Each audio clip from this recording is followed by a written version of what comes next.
Maurice Strong, a Canadian oil and businessman, was the president of Canada's Power Corporation, pushing the climate change agenda in the 1960s. What you may not know is that Maurice was also a big power player in Tavistock's social engineering machine, and he held the Conference of 1980. He gathered occult think tankers, social engineers, cybernetic experts, and futurologists to discuss what they wanted to see happen in the 1980s. Here is a list for the Tavistock Conference of 1980. Women entering the corporate world, racially mixed breeding, the rise of Oprah Winfrey to normalize mixed marriage, youth rebellion, lesbian moms, the emergence of the fake green movement, the importance of meditation and Kabbalah to confuse Christians, the infiltration of hip-hop with gangster rap, and the New Age movement. What do you think, America? Were they successful in the 1980s? Amazing, isn't it?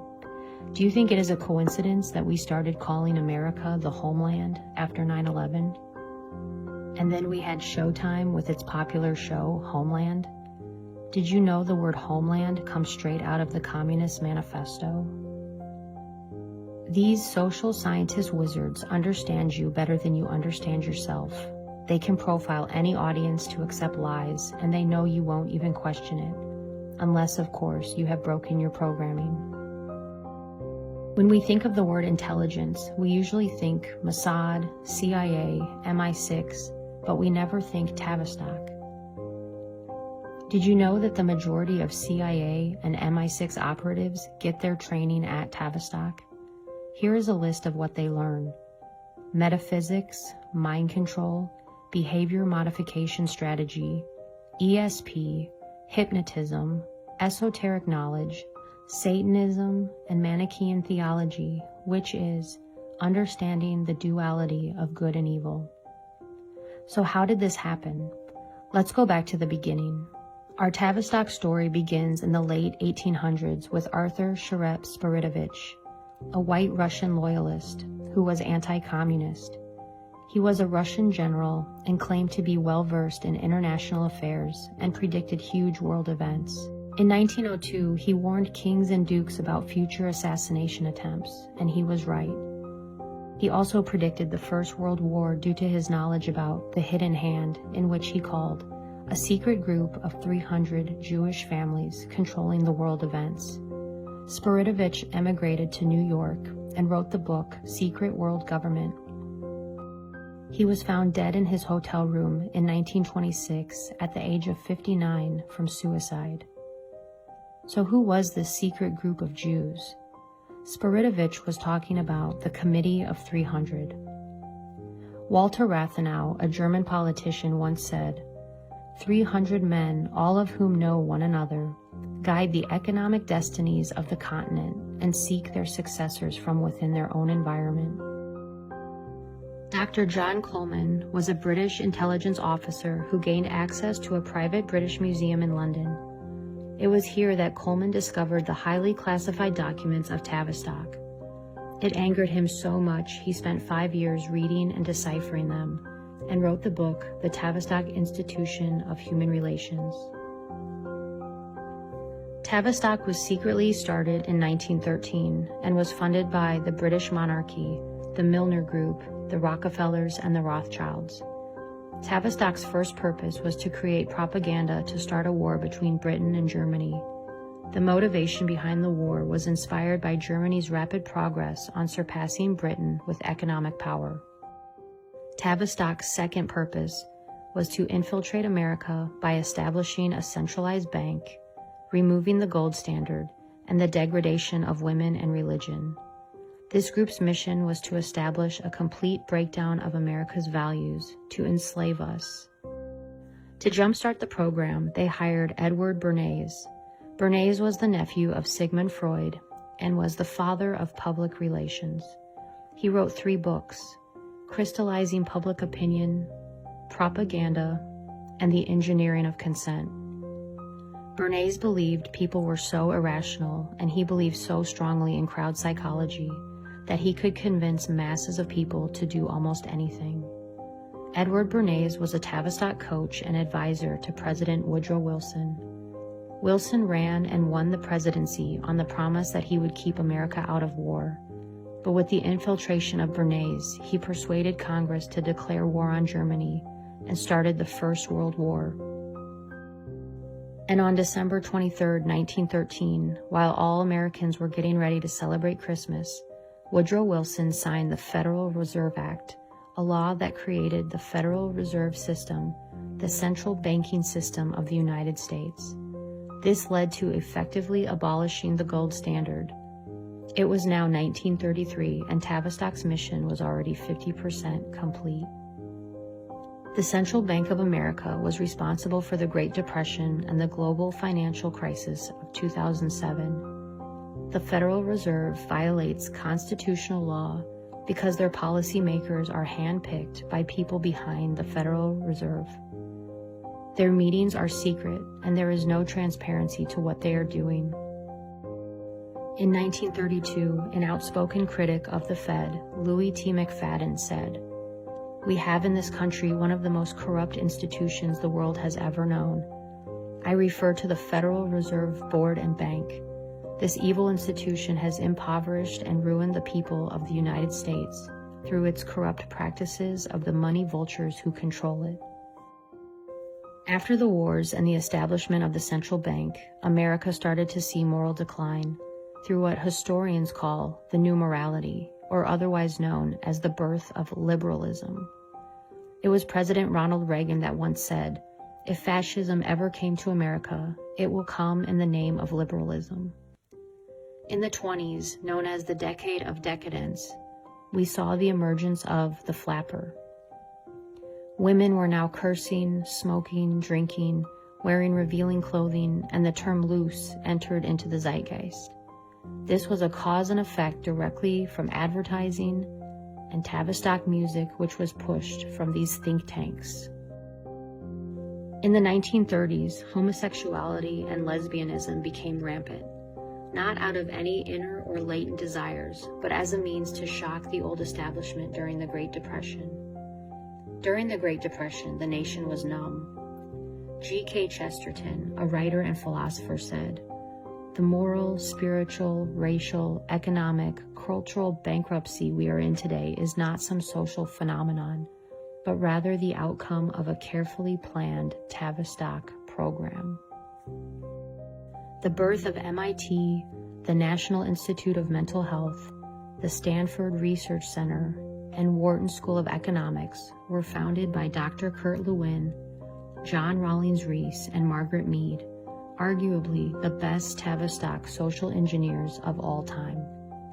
Believe it or not, through the minds of these leaders came the brainwashing and propaganda for World War II, Vietnam, the Korean War, the 2 Gulf Wars, and every war that followed after.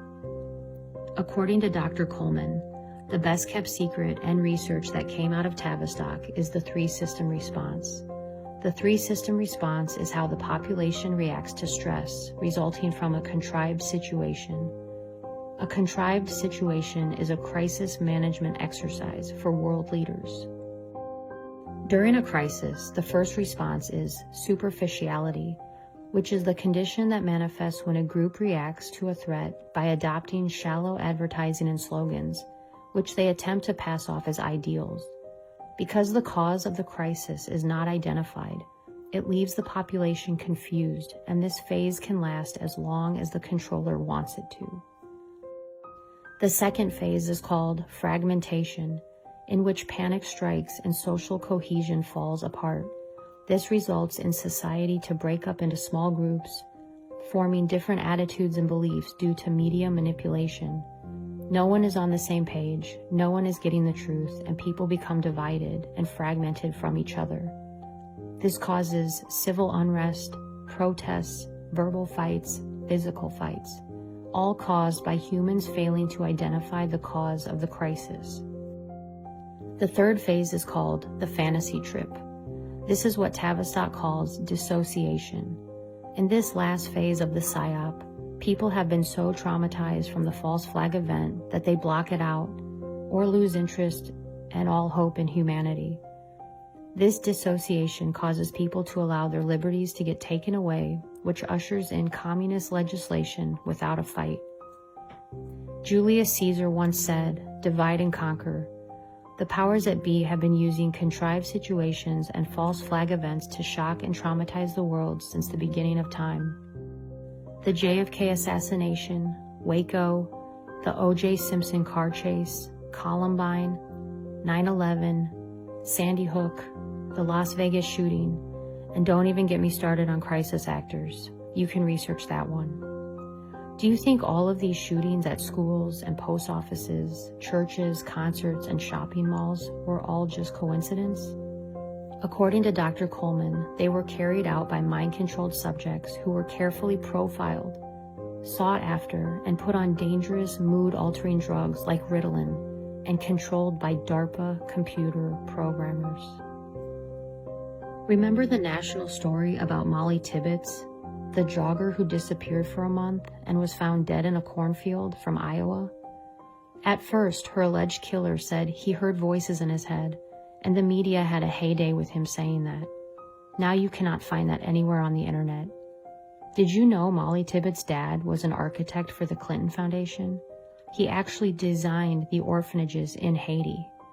Also, do a quick internet search of killers who hear voices, and it is astonishing.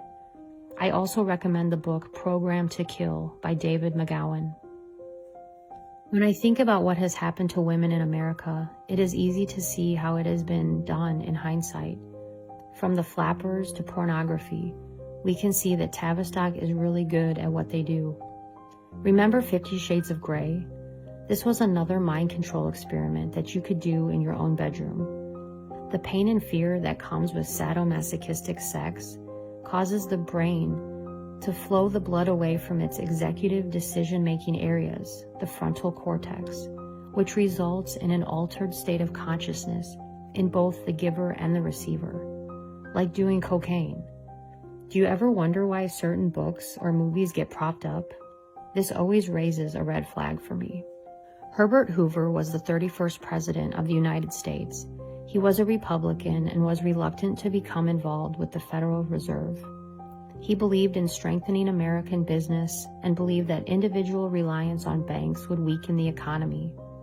There is speculation from Coleman that his reluctance caused the stock market crash of 1929, which led America into the Great Depression, as a punishment to him and the American people. Sounds like history definitely repeats itself. Tavistock engineered the Cuban Missile Crisis as an attempt to sell the FEMA program to JFK. It was another rejection by a president, and Kennedy died that same year. Tavistock immediately signed a contract with NASA to ramp up public opinion on space. Ronald Reagan was another president who was reluctant to fall in line and had an assassination attempt on him. During Reagan's presidency, the Committee of 300 had a secret meeting to make sure that after this presidency, they remained in control with their candidates of their choice. So who was next? George Herbert Walker Bush. He was the former director of the CIA and vice president to Reagan. He was a member of Skull and Bones and was married to Barbara Bush, who keeps fetuses in jars in her home, and who is allegedly Aleister Crowley's daughter by a striking resemblance. Bush gave the famous New World Order speech following the Gulf War of '91. Next, we had a Rhodes Scholar, Bill Clinton, and then George W. Bush, and then Obama.